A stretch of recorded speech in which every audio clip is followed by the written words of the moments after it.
Hello, I'm Chef Joe, and this is how to cook a ham and cheese omelet. You know, there's some argument about where the omelet originated. Some historians say it's from the Middle East, but French-trained chefs will give you an earful about that one, insisting that it was Napoleon on his travels who came upon a small inn where the innkeeper served omelets. Napoleon was so taken with this recipe that he brought it back to France. Now there are basically three types of omelets. There's the French omelet, the American omelet, and the Italian omelet that's called a frittata. We're going to be preparing an American omelet this afternoon. The difference between a French and American omelet is with the preparation and the plating of the two. A French omelet is cooked on very high heat. The egg mixture is swirled around in the pan over the heat, and then it is rolled as it's plated. The American omelet, however, is cooked on a lower heat, and as the egg mixture cooks, the cooked portion is lifted, allowing the raw eggs to flow underneath it, thus making a somewhat layered effect. Then the omelet is filled, and as it's plated, it's just folded. Now, omelets come in all sizes and all shapes. You can fill an omelet with all types of food. But remember, when you do so, things like onions or mushrooms or ham should all be pre-cooked, because once you start cooking the omelet, it goes very fast. So enough said. Let's get to cooking a ham and cheese omelet. The tools that we are going to need: a non-stick skillet, a mixing bowl for our eggs, wire whisk, and a heat-resistant rubber spatula. Now we're going to put our eggs one at a time in our mixing bowl. We're going to use a 2-egg omelet for this. Now with our wire whisk, I'm going to just beat these eggs a bit to incorporate some air into them.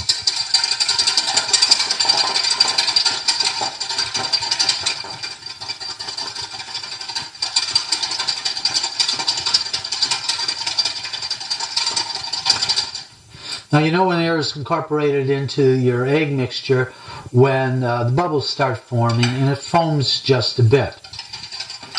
Now if you want to put a little bit of water in here, that's acceptable. Some believe that adding a little water or a little bit of milk will help make a fluffier omelet. Well, I don't agree with that. I think whisking will incorporate the air and make a fluffier omelet. Milk tends to make your omelets a bit on the rubbery side. So now my pan has been preheated to about medium-high heat. I'm going to add some butter.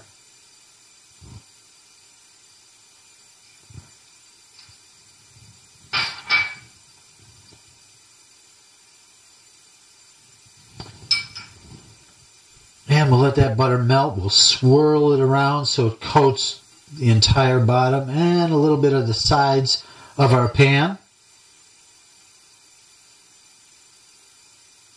You can tell that when your pan has reached the proper heat, when the butter, as it melts, stops foaming.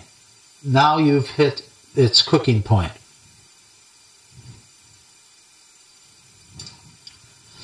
I'm going to add my egg mixture to the pan.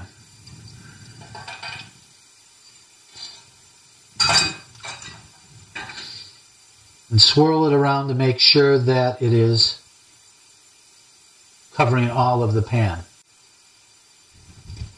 As the egg mixture begins to cook, I want to lift the sides and make sure that the uncooked egg goes underneath the cooked portion.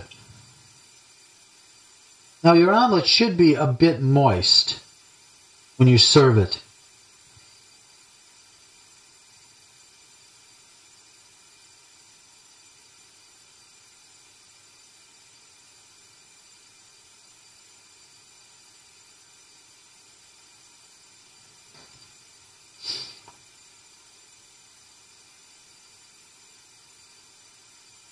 We're going to let that continue to cook.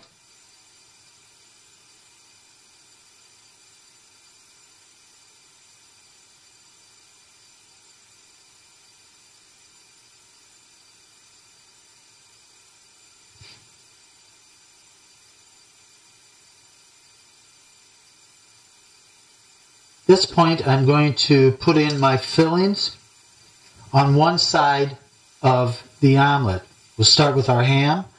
Now, we don't want to bring it all the way down to the edge. We want a gap to show so that it isn't falling out when it folds. You don't want to have too much that you just can't fold the omelet.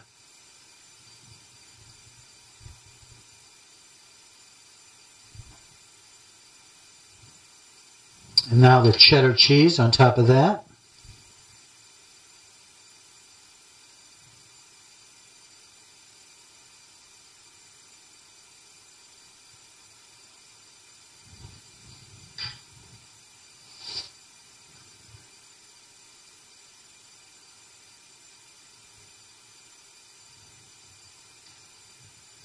Now our omelet is ready to bring to the plate.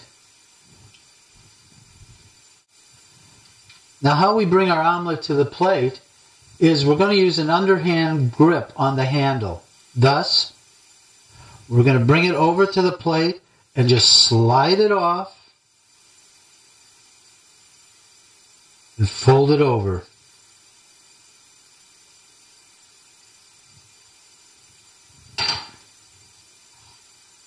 The perfect ham and cheese omelet. Breakfast is my favorite meal of the day, and I'm sure that this ham and cheese omelet will be a hit with your family. Visit my website at cookingedu.com, where you can view other videos on how to cook and advanced cooking, as well as go to my spice store for my own personal blends and mixes of spices, herbs, and seasonings. I'm Chef Joe, and here's eating good.